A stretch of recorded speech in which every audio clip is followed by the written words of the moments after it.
Hey guys, Antonio here, Enhanced Movements, continuing shoulder series for pain and performance, now translating over to pull. We're going to try to combine horizontal pull with our vertical pull for pull-ups, okay? Now again, recap, goal is to try and keep joint centration as best as we can. Oftentimes that is lost more in the eccentric phase of our pull-up, right? Meaning as I come down, especially if we're doing kipping or butterfly, we're just kind of sinking into that, right? When that happens is I just jolt into flexion, my shoulder's kind of here, and then it just comes like this, so there's traction load as it's starting to come up like that. So you're getting kind of like this, technically as I'm coming up, the head slides this way. If it's controlled, it's not an issue, but if I'm just rapidly falling into it, I could get banging up against my AC joint and issues that way. So we're gonna start off slow.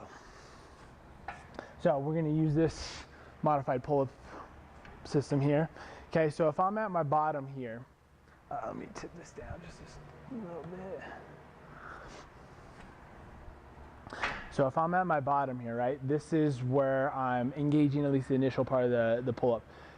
We're going to show two different spots here, right? So here's kind of non-engaged. I'm just hanging here, my arms getting pulled out. That's fine, but before I initiate, I want to actually kind of pack those shoulder blades back and down a little bit. Get the shoulder blade stabilizers working before those prime movers start to pull. Okay, now on the way down, I want you to maintain that kind of tightness in the lats in that area as you kind of press your way back down to the floor. Okay, so rather than just like kind of this hang motion where depending on our strength, we might end up shrugging as we come down, I actually want you to kind of control it and press down. So as I'm hanging here, as I start to release, I'm actually trying to think a little bit about that as I go down. Now again, just like the push-ups and all this, it seems very counterintuitive, but I'm using opposite sides to kind of balance each other out. Rather than only focusing about flexing one area, I'm using the other side to help. What happens even with like a curl, as I'm doing a curl, it's not just my bicep working, my triceps also on the other side controlling it. Now I'm not thinking about it in that sense because it's a little bit more of a simplistic movement. So for the more complex movement, it's nice to kind of balance those out so that they work together, okay? So we'll kind of show it with here a little bit.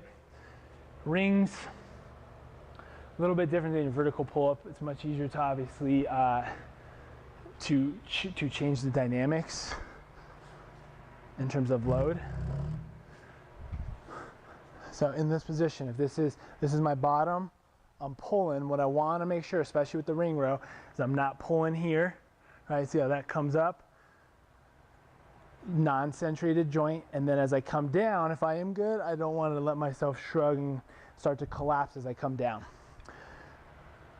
This is a back exercise, so it's very easy to keep the back engaged, or it should be easier than our counterpart of the press. So when I'm coming down, I want a big broad chest, nice tight core, plank position. Lower, I'm going to press my hands away, and then as I pull, again, I'm keeping my shoulders kind of back and down. Right, so my initial, not here, I'm gonna shoulders back and down as I pull up. Okay, so that's gonna be our row. Again, whole point is we're talking joint centration. The more I'm doing any activity, whether it's a push, pull, and this is happening, you're gonna get a lot of things that are getting thrown off, you're gonna get a lot of stress in the front side, most likely pain will ensue.